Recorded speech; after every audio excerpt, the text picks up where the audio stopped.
नमस्कार, आदाब, सत श्री अकाल, जय श्री राधे। स्वागत है आप सभी का एक बार फिर से कॉमर्स विद अंशिमा चैनल में।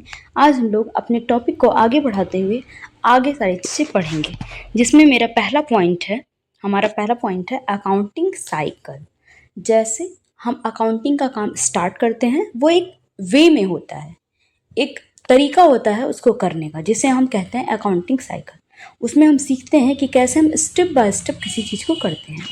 जैसे सबसे पहली चीज़ क्या होती है, हम ट्रांजैक्शन करते हैं। जैसे ही हम ट्रांजैक्शन करते हैं वहीं से अकाउंटिंग स्टार्ट हो जाती है। और अकाउंटिंग स्टार्ट होने के बाद पहला पॉइंट है जर्नल।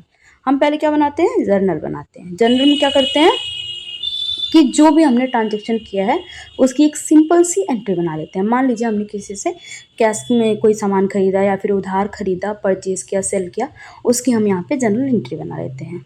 नेक्स्ट पॉइंट है लेजर। उसके बाद हम उसको लेजर में पोस्टिंग करते हैं, जिसमें क्या होता है कि जिस व्यक्ति से हमने जैसे मान लीजिए कैश परचेज किया तो उसको कैश अकाउंट में, मान लीजिए क्रेडिट परचेज किया तो उस व्यक्ति के अकाउंट में, बैंक से पैसा आया तो बैंक के अकाउंट में, ये सारी चीज़ें हम लोग करते हैं लेजर में। नेक्स्ट है ट्रायल बैलेंस। ट्रायल बैलेंस क्या है, एक्यूरेसी चेक करता है कि हमारे लेजर में सारी एक्यूरेसी है कि नहीं, और कैसे हम इसको कैसे हम सारे लेजर्स को एक बार रीचेक कर लें ताकि मेरा पूरा ट्रायल बैलेंस मैच करा लेते हैं। तो ये है कि हमारा लेजर सारे सही है। ठीक है, तो ये अकाउंटिंग साइकिल का तीसरा पॉइंट होता है, यानी जनरल, लेजर, ट्रायल बैलेंस। और उसके बाद क्या बनता है, trading profit and loss account, जिससे हमें ये पता चलता है trading profit and loss account and balance sheet, जिससे हमें ये समझ में आ जाता है कि हमारे कंपनी में कैसा काम हो रहा है, क्या स्थितियाँ चल रही हैं, कौन सी चीज़ सही है, कौन सी चीज़ गलत है।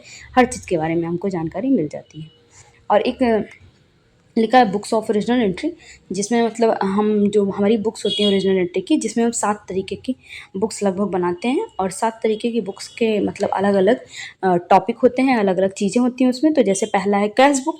कैश बुक में क्या होता है, सिर्फ कैश से रिलेटेड ट्रांजेक्शन रिकॉर्ड करते हैं। परचेज बुक में क्या होता है, परचेज से रिलेटेड ट्रांजेक्शन रिकॉर्ड करते हैं। लेकिन अगर आप परचेज जो है कैश में करते हैं, वो वहीं कैश बुक में रिकॉर्ड हो जाता है, परचेज बुक में उसकी उतनी ज़रूरत नहीं होती है। ऐसे ही सेल्स बुक है। सेल्स बुक में भी क्या होता है, क्रेडिट सेल्स को हम रिकॉर्ड करते हैं। फिर क्या है, परचेज रिटर्न बुक, यानी आपने कहीं परचेज किया, परचेज हुआ, परचेज रिटर्न आया, तो हमने क्या किया, परचेज रिटर्न बुक में रिकॉर्ड कर लिया। सेल किया, सेल रिटर्न हमारे पास आ गया, तो हम जो है सेल रिटर्न अकाउंट में रिकॉर्ड कर लेंगे।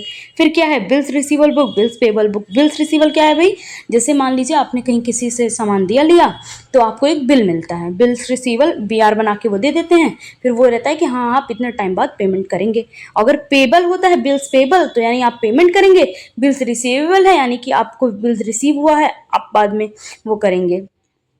इसलिए क्या बनाते हैं, बिल्स रिसीवल बुक और बिल्स पेबल बुक। फिर बनाते हैं जनरल प्रॉपर, जो भी छोटी छोटी चीज़ें, जो सारी चीज़ें छूट जाती हैं उन्हें हम जनरल प्रॉपर में एंटर कर लेते हैं।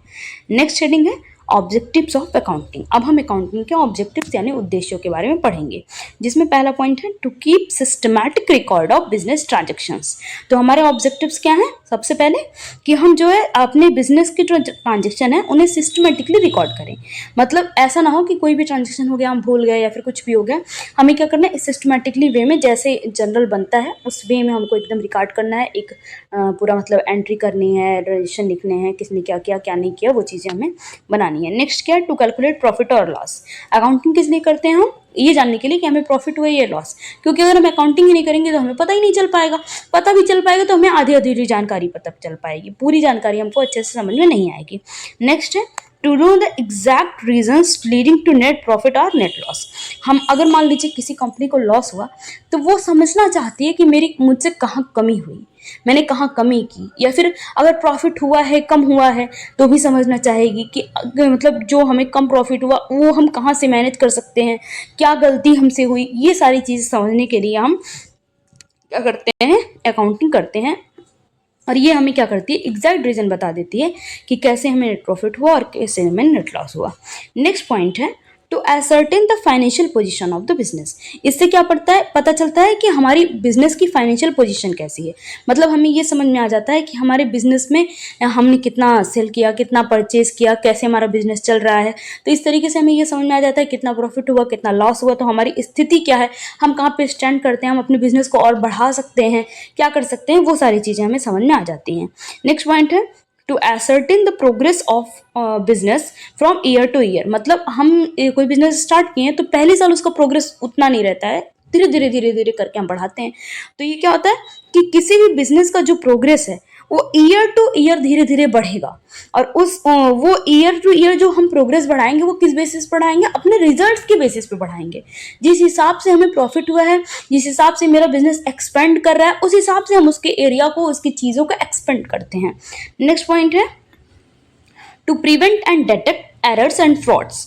मतलब मान लीजिए किसी ने एरर किया है, कहीं पे हमसे गलती हो गई, तो हम कहाँ पता पा जाते हैं, ट्रायल बैलेंस में हमको पता लग जाता है, कभी कभी आगे भी जाके हमको पता लग जाता है। और या फिर किसी ने गलती से एरर नहीं किया, जानबूझ के हमारे साथ फ्रॉड किया है, ये सारी चीज़ें हम अगर नहीं डिटेक्ट कर पाते, मान लीजिए यहाँ पे तो हम प्रिवेंट एंड डिटेक्ट पढ़ लिए, लेकिन होता क्या है कि मतलब कुछ एरर्स ऐसे होते हैं जो रह ही जाते हैं, फिर हम बाद में उसको जो होता है ऑडिटर होता है वो आता है, वो ऑडिट करके बताता है, फिर वहाँ पे हम उस एरर को ठीक करते हैं, और अगर वो फ्रॉड होता है तो वहाँ पे पकड़ा जाता है। ठीक है, तो this point is to prevent and detect error and frauds. Next point है to provide information to various parties. फिर क्या करेंगे, हम अपने इंफॉर्मेशन को वेरियस पार्टीज को प्रोवाइड करेंगे। मतलब मान लीजिए किसी ने हमारी कंपनी में इन्वेस्ट करना चाहा, अच्छा खासा अमाउंट इक्विटी शेयर वाले हैं या फिर इन्वेस्टमेंट है, अच्छा खासा अमाउंट शेयर कर रहा है, तो फिर हम वहाँ पे क्या करते हैं, अपने इंफॉर्मेशन को हर पार्टी, हर व्यक्ति, उन व्यक्तियों को बताते हैं, ताकि अगर उन व्यक्तियों को हम बताएंगे तो वो समझ पाएंगे हमारी कंपनी की स्थिति अच्छी है, और अगर अच्छी है खराब है जो भी स्थिति है, उस स्थिति को वो समझ पाएंगे, तभी तो हमारी कंपनी में पैसा लगाएंगे। इसीलिए कहते हैं कि अपने कंपनी की इंफॉर्मेशन को वेरियस पार्टीज में शेयर करते हैं। अब नेक्स्ट सेटिंग हमारी है अकाउंटेंसी। क्या होती है अकाउंटेंसी? हमने बुक कीपिंग पढ़ ली, हमने ये सीख लिया कि कैसे रिकॉर्ड करते हैं, हमने अकाउंटिंग भी सीख ली जिसमें हमने समझ लिया कि रिकॉर्ड करते हैं, क्लासीफाई करते हैं, समराइज करते हैं, रिजल्ट्स जो दिखते हैं। ठीक है, फिर हम आज अब पढ़ेंगे कि व्हाट इज अकाउंटेंसी। देखिए लिखा क्या है, it refers to a systematic knowledge of accounting concerned with the principle and techniques which are applied in accounting। ये डेफिनेशंस मैंने वेरी इजी लिखी है ताकि आप लोग आराम से इसको रीड कर सकें, समझ सकें और याद कर सकें। ठीक है, तो ये क्या लिखा है, it refers to systematic knowledge of accounting. मतलब आपको क्या होना चाहिए, सिस्टमैटिक नॉलेज होनी चाहिए अकाउंटिंग की, और जो हमारी क्या करे, प्रिंसिपल्स और टेक्निक्स पे बेस्ड हो और उसे अप्लाई करे। ठीक है, इसलिए इसे कहते हैं it refers to a systematic knowledge of accounting concerned with the principles and techniques which are applied in accounting. अब मैंने एक सिंपल से मतलब छोटी सी डेफिनेशन ली है ताकि हमारे सारे स्टूडेंट्स को कम शब्दों में हमारी बात समझ में आ सके। जैसे अकॉर्डिंग टू कोलर, कोलर क्या है भाई, एक अच्छे खासे प्यूपिल हैं जिन्हें अकाउंटेंसी के बारे में अच्छी खासी जानकारी है, और उन्होंने अपनी जानकारी को हमसे शेयर करते हुए लिखा है, accountancy refers to the entire body of theory and practice of accounting.